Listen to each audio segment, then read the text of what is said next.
My name is Alan Carpenter. On Father's Day in 2013, I almost killed myself.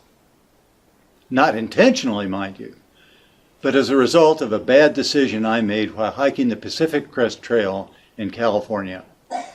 As I attempted to cross a short stretch of trail that was covered with ice, I slipped and I slid about 100 feet down a steep icy gully and collided with a boulder. Severely injured, I had broken ribs, I had a partially collapsed lung, not to mention road rash over my arms and legs, and a hole in my leg that was gushing blood. Fortunately, I was airlifted by the California Highway Patrol to a hospital in Reno, Nevada, where I spent 5 days getting patched up, my lung, my ribs, and my road rash. The doctor at the hospital told me that I was alive because I was in such wonderful physical condition. That got my attention.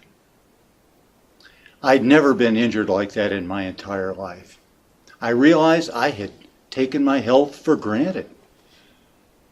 I was determined, once I got over my injuries, to do whatever I could to maintain that health and vitality for the rest of my life. How was I going to do this? It turns out that I needed to spend 8 to 10 weeks recuperating at home after my injury.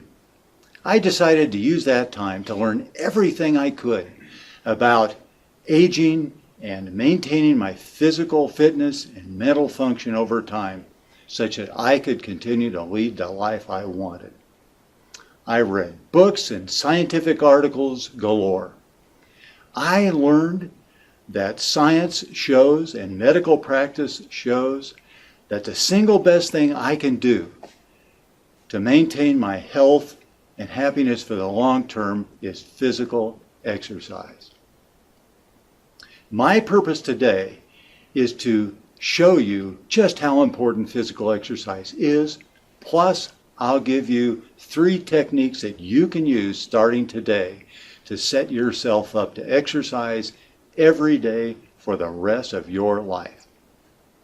But first, what's in it for you? If there's nothing in it for you, you won't do it. Exercise has 2 big interrelated benefits. The first is either eliminating or postponing or reducing the risk of illness and injury. The second one is increasing your quality of lifespan. What do I mean by that?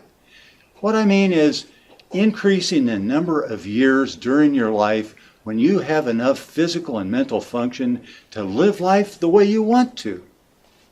That's the quality of lifespan. The average American, age 50 to 60, is probably going to live into his or her 80s. For most of us, it's really not a question of whether we're going to live to old age or not. That's a foregone conclusion. The real question is, do we want to be alive in our old age? Consider this. Research shows that 68-year-old baby boomers, like yours truly, who live to our projected actuarial age of 85, half of us are going to have Alzheimer's disease. That is scary. As we age, our ability to function in the world decreases. There's really no way around that, ultimately. But we can greatly reduce the risk of debilitating illness and injury through physical exercise, therefore increasing our quality of lifespan.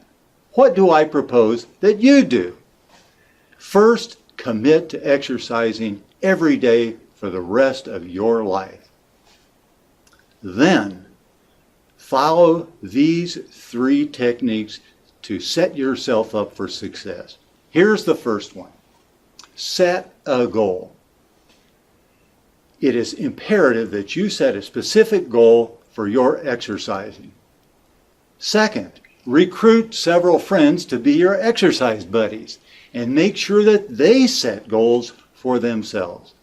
The third thing to do is to make a chart that you and your exercise buddies will use to plot your progress toward exercise.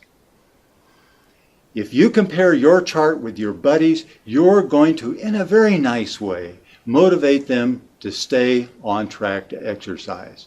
Research shows that people who are goal-oriented and who recruit friends and family for support and who receive immediate positive feedback are much more likely to continue exercising. I hope you believe that exercise is the single best thing you can do to live a long and healthy life. Commit to doing that today and follow up with these 3 simple techniques that I've given you. You will be glad you did.